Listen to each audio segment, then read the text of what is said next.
I want to give our praises to Yahweh Bahashem, Yahushai, Bahashem, Harakwa, Kwadash, giving double honors to all the elders and the apostles of Great Millstone, and salutes to all 144,000 elect out there. Alright, coming back at you with another quick lesson. I'll be edifying. We're going to get into some of the Titus chapters 3. So, Titus chapters 3, and we're going to look at the certain words. You may know where I'm going with this. Titus chapter 3 helps us to see how to deal with heretics. Let's read. So Titus chapter 3 and 9 says, but avoid foolish questions and genealogies and contentions and striving about the law, for they are unprofitable and vain. Right, man, vain. We're going to get into some of this. Is a little bit of, I find this interesting anyway, how to deal with heretics. Another word for heretic is a scoffer or a time waster. Right? It's saying here, a man that is an heretic after the first and second admonition rejects. So I must be allowed to check out some of these words, Abaratazar. First of all, heretic. We're going to come back to the blue letter in the meaning of the Google. Right? It says, of or relating to adherence to a religious opinion contrary to church dogma, characterized by heresy, heretic writing to, of relating to, or characterized by departure from accepted beliefs or standards, unorthodox, contrary. So, right, this is basically, right, you know, I don't want to mention no names, but this particular scoffer or heretic, vocab alone, right? That's what he is. And the scriptures tell us how to deal with scoffers and heretics or time wasters, right? So it just gives the example there. And we're going to get back to the blue letter. We want to see what it says in an online etymology Bible dictionary, online dictionary. A heretic here is a heretic. How to describe it? Heretical, and directed from the medieval Latin. So I'm going to butcher that. So, but that's it there. And the meaning: one who holds a doctrine at variance with established or dominant standards. From Church Latin hereticus, of or belonging to a heresy, able to choose in the new, that's it, heretical verbal objective of harrying, to take heresy or heresy. Doctrine or opinion, I tapped on that, doctrine or opinion at variance with established standards. I don't need no more on this. Right, so doctrine or opinion at variance with a standard established. So these scoffers, right, these scoffers and haters of truth come with opinions that are in opposition, strictly for just for the sake of it, at variance, opposition to just for the sake of it, just to go backward, forward, and to waste your time, right? Because they want to get their point of view, or they want to get their face on the camera, or to be for clout, or just to look better, to try and put you down, to try and big themselves up. All different reasons to appease their own ego. That's why that vocab alone put it on there on his channel. That GMS ran. He had them running from him when he came with the the speaker, that stupid speakerphone, and trying to shout over them. And the elders have dealt with them already, right? And the scriptures don't tell us how to deal with them. Right, let's get back to it and read it again. A man that is an heretic after the first and second admonition reject. Right, he's had many admonitions Talk about first and second. He's had over. He's probably gone up in the probably gone up into the hundreds, man. I believe he's probably up there, really high up there. The admonitions as he's had. So we ain't got time for that foolishness. We ain't got time for going back and forth in folly. Because when he came up to the that camp, was it Florida? I don't. Might have been Florida, but one of them camps. I'll make a correction if I need to, but one of the camps over there, and he came back to the 12 tribe chart, and the brother answered correctly.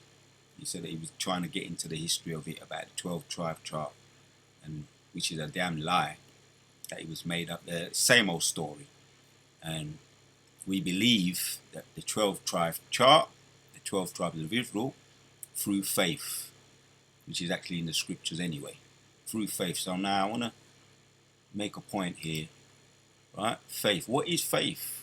Complete trust or confidence in someone or something, right? Belief, confidence, conviction. So we're convinced without any shadow of doubt through faith, and you can be convinced through faith. In this case, it's the 12 tribe chart, right? And we're going to get into some of the scriptures. When you tap in faith, right? You tap in faith, you get a whole heap of scriptures here. We're going to look at Hebrews. I selected Hebrews. So you get a whole heap of scriptures, right? Occurs 247 times in 231 verses in the scriptures. Now, what is faith? Right? Because you can't dispute the power of faith. Hebrews chapters 11 and 6 says, "But without faith it is impossible to please him, for he that cometh to Yahweh must believe that he is, and that he is the rewarder of them that diligently seek him." Right? It is impossible to please the Most High without that faith, right? Right? The meaning now, according to the blue letter or the scriptures. Now faith is the substance of things hoped for, the evidence of things not seen. Right? Certain things you don't really need to see, which we do see anyway. When you get into it, Moses, the examples it goes into here. Let's get into some of these examples just quickly. We done know already, but for all these time wasters and scoffers out there, we got this thing wrapped up already, signed, sealed, and delivered. Right? We ain't got time for folly, man. We done deal with that. Well, I will say the elders, our big brothers, the bishops, the officers, the elders and apostles, the and their elders, Rabbi Abba Bibbins, High Priest King Marsha, High Priest King Ariyah, and their elders, the pioneers of this truth, King Yaiquab, also Yaiquab, done deal with the scoffers out there, right? Cleaned it up, wipe it clean, wipe the slate clean, and we're convinced. We don't care if you're not convinced, which we know you're convinced anyway, but you're on the payroll anyway of someone higher, of the higher ups. You're on the payroll, so you're paid to just waste time and cause conjecture. Let's carry on. We won't get to that word as well, conjecture. But without faith it is impossible to please him, for he that cometh to Yahweh must believe that he is, and that he is a rewarder of them that diligently seek him. Now I'm just following on, carrying on, lambacking off. We touched a little bit on this on Saturday at camp. Now I just wanted to get into it a little bit more on the word faith, certain words. Now, what does faith do? Right? We believe in faith, the 12 tribe chart through faith that was given to us, right? By High Priest Ariyah, that was given to him through the Spirit, and we have faith in that, in our elders and apostles, right? You can't try and find loopholes in our faith. You have to. There's nothing you can do about it. There's nothing you can do against this truth, only for the truth. So I have to read it again. But without faith it is impossible to please him, for he that cometh to Yahweh must believe that he is, and that he is the rewarder of them that diligently seek him. Couple of examples here. Let's jump down to 23 of 11 of Hebrews 11 said, "By faith Moses, when he was born, was hid 3 months of his parents because they saw he was a proper child, and they were not afraid. They were not afraid of the king's commandments. By faith, Moses, when he was come to years, refused to be called the son of Pharaoh's daughter. You see that? With all the wealth and all the trappings and trimmings and wealth that goes along with being treated as Pharaoh's son, right? Called the son of Pharaoh, right? Refused to be called the son of Pharaoh's daughter, right? So Moses rejected wealth, riches, and all the trimmings and trappings that go along with it. That the faith, it was faith that was enabled him to do that, motivated him to do that. Reading on, choosing rather to suffer affliction with the people of Yahweh than to enjoy the pleasures of sin for a season, right? Because it's only short-lived anyway. It's only short-lived. Self-explanatory.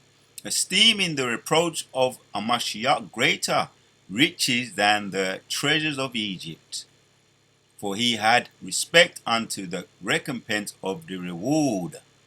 You see that? Right.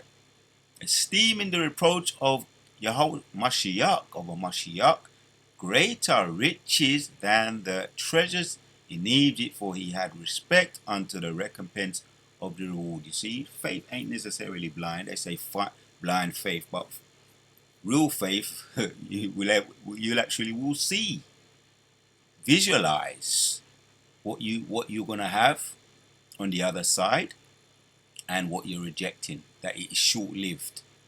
And it's making the point here. By faith he forsook Egypt, not fearing the wrath of the king, for he endured as seeing him who is invisible. See, faith gives you sight. Sight beyond sight. I got that from one of the was it the Thundercats? Thundercat had sight beyond sight.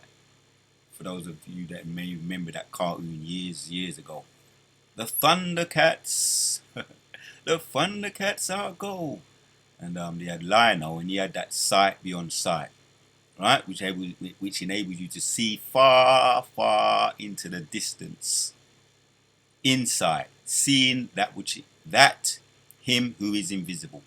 So it is no such thing as blind faith. It's visible to the men who have it.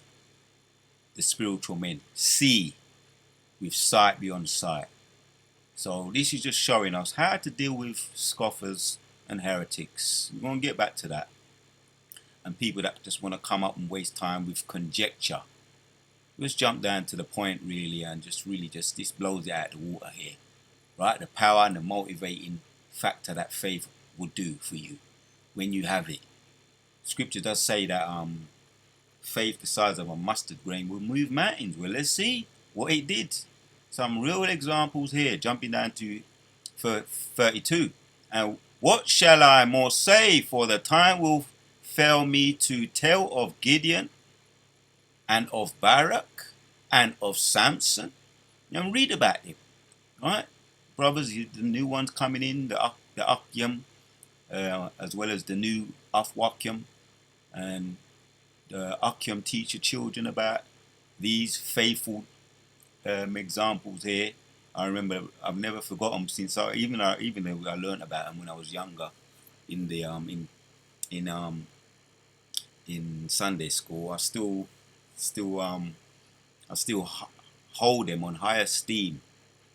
Real supermen: Gideon, Barak, Samson, Jephthah, David, also Samuel, and of the prophets. These are the prophets and all the statesmen, the real superheroes. That, and let's carry on.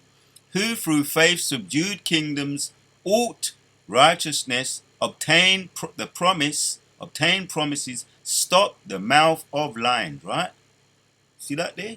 Right? So this is what faith can do. This is what faith does. Don't you tell me about don't have faith, because I've been motivated by faith, and I say me, but brothers collectively, we all have our testimonies individually, collectively, what faith has done for us and being delivered through faith. So you get that. You get that. You know, I feel like entitled this video something else, but I want to keep it. As the elders and the big brothers say, we're going to keep it spiritual, right? We're going to keep it spiritual on YouTube, right? Hebrews 11:34 now. Quench the violence of fire, escape the edge of the sword. Out of weakness were made strong. Wax valiant in fight. Turn to flight the armies of aliens, right? The enemy, our enemy. And the Most High has always delivered us from our enemies when we called upon Him, knowing that He's going to answer through faith. And there's more, but I done bury that point already made. So I looked at the word faith. Faith is powerful. These examples here, right? Moses, we looked at Gideon, Barak, Samson, Jothar, Jethar, if I'm pronouncing that right, David and Samuel, right? These obtained through faith, subdued kingdoms, wrought righteousness, obtained promises, stopped the mouth of lions, quenched the violence of fire, right? Dealing with the enemy, right? And going through the fire, literally, right? Hananias, Nazareth, and Mishael, Shadrach, Meshach, and Abednego in the English and in the Hebrew, and Daniel too, right? Escaped the edge of the sword, out of weakness were made strong, wax valiant in fight, turned to flight the armies of the aliens. Deal with the enemy, right? There's so much things I could get into, but just to keep this simple, we're dealing with how to deal with heretics, time wasters, and scoffers. And they can't refute this. What faith can do, it's in the scriptures. You read it too. So you say you do. Faith is powerful. How to deal with heretics, time wasters, and scoffers. So we got this faith: trust, belief, confidence, conviction, prudence. Right? We got this. And what you got? So faith, and you got conjecture. Cause we done suss you out already. Can't pull the wool over our eyes. That when you come up to the camps, that's what you come with. This is what you come with, right? An opinion, conjecture. What is it? When you tap it in, conjecture meaning an opinion or conclusion formed on the basis of incomplete information. Let me say it right. That's what they come with when they come. That vocab along. When you come up to the camps, this is what you come with. An opinion or conclusion formed on the basis of an incomplete information, guess, right? Notions, beliefs, suspicions. That's what you come with, right? So we got faith, and you got conjecture, and yours. Let's carry on. It says to guess based on the appearance of a situation, not on proof. We will never know exactly how she. Give an example here. How she died. We can only conjecture that it conject that the company would soon be in financial trouble. Conjured that the company will soon be in financial. You get the idea, right? What is the meaning of conjecture? Yeah, have it. Inference formed without proof or sufficient evidence. And over time you change your conjecture. Over time you change, right? You vocabulary on scoffers, and not only him, but you got other scoffers that's come and been sent on their way with their tails wagging between their legs in the past already, because they didn't have a fixed, concrete strength, or it wasn't based on any foundation. It wasn't based on any foundation. It was based on conjecture, right? Formed without proof or sufficient evidence, right? And that's conjecture. So faith? Complete trust, confidence in someone or something. In our case, Yahweh Shai. You Christians call him God, Jesus, but we have complete confidence in that true name, and we pronounce it in the Hebrew.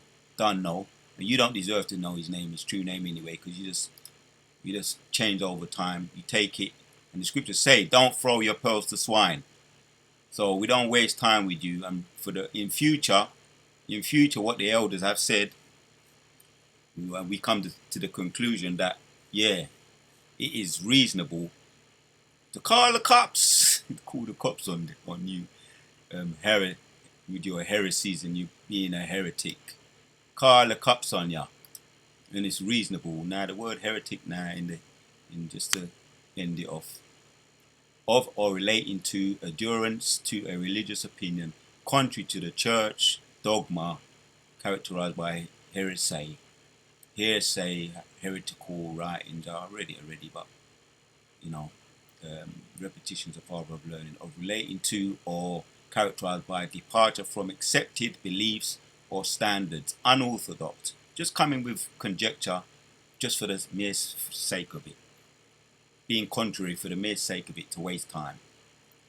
So we looked at the scriptures, we backed it up via the scriptures, how to deal with heretics, right? This is how we do it. As a matter of fact, avoid foolish questions and genealogies and contentions, strivings, right?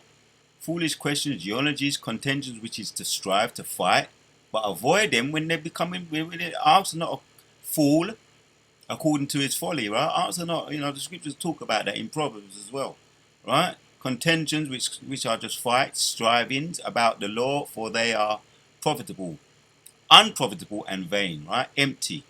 A man that is an heretic after the first and second admonition reject. Now, one more word that we've got to end it off. As a matter of fact, let's just see something here. Look at the word and we're going to end it off. Just look at the word. We done see, we done got all the meat off that bone in some of the other words and the etymology. Now, what does it say in the blue letter? That is an heretic. G141.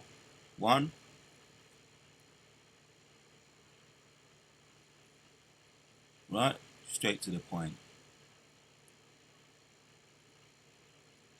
Factious or follower of a false doctrine.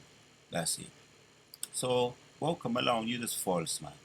Empty and waster, time waster. And a follower of a false doctrine based on conjecture. And we done deal with that already. The elders have. Our elders. Our big brothers done deal with that already. Well, I'm doing it for the sake of anybody who don't know any better. This is for you. This is not even for you, because you don't know you're wrong already anyway. But for the brothers that are new on the scene, we done deal with that already. That dead and buried in some of these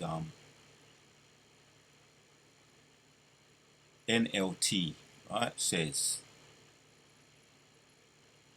as a matter of fact, NKJV says reject a divisive. This is all the Spirit of the Lord. A divisive man after the first and second admonition. Well, I could just end there, man. That's just that's the bazooka, right? This is not even a machine gun. This is one bazooka to blow everything up. Reject a divisive man after the first and second admonition. He done be rejected already. Done be after the first and second admonition. He's done had over two anyway, way over. If people are causing divisions among you, give a first and second warning. After that, have nothing more to do with them. Warn a divisive person once and then warn them a second time. After that, have nothing to do with them. Oh boy. Do what they are about Shimashah, putting the spirit on me to bring out the truth. You don't need any more. That was it. The bazooka went out and blew it all up. So this is how you deal with heretics. A man that is an heretic after the first and second admonition rejects. And that's what I'm going to title this video. How to deal with heretics, scoffers, haters of truth, the devil. That's how you deal with them. We on to the next.